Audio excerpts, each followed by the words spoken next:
The machine which you are seeing in this image is called as ultrasound. Now in this video we'll be detailing about the physiological effects of ultrasound. Number 1, thermal effects.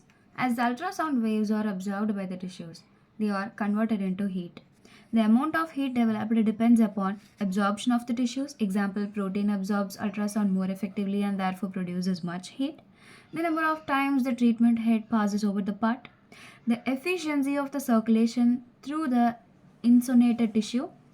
When using continuous ultrasound, the amount of heat developed is directly proportional to the intensity and the duration of insolation. When using pulsed ultrasound, there is less thermal effect than with continuous and mark.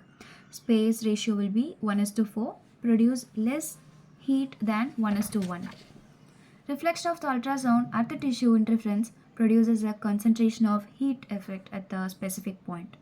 This is particularly likely at the interference between the periosteum and the bone.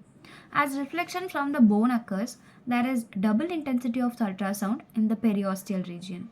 This may cause localized overheating and can manifest itself as periosteal pain. In practical terms, this means that it is best to provide passing the ultrasound treatment head over the subcutaneous bony points if possible. Now, the uses of thermal effects. The local rise in temperature could be used in accelerate healing. The extensibility of collagen is increased by rise in temperature, and so stretching of the scar or adhesion is easier following ultrasound. The thermal effects may also help reducing pain. In the past, ultrasound was classified as heat treatment, but recent work has shown that there is many non-thermal effects of the ultrasound which may be of use in treatment. These effects are also associated with one another and arise because of the considerable force generated within the tissue by ultrasound.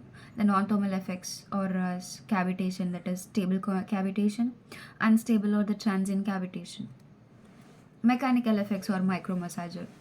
This occurs when the longitudinal compression waves of the ultrasound beam produces compression and refraction of the cells and affect the movement of tissue fluid in the interstitial space.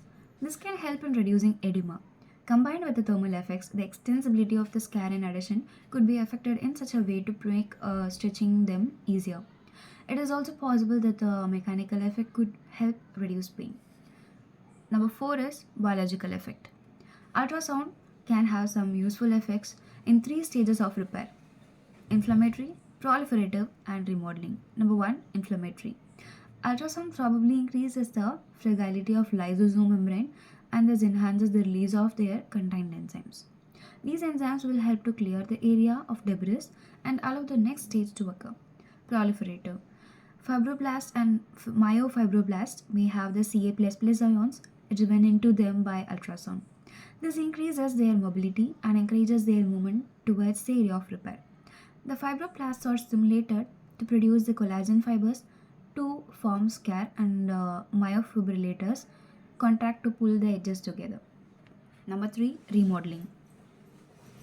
Ultrasound has been shown to increase the tensile strength of the scar by affecting the direction, strength, and elasticity of the fibers, which make the scar easier. And that's it, guys, for today's video.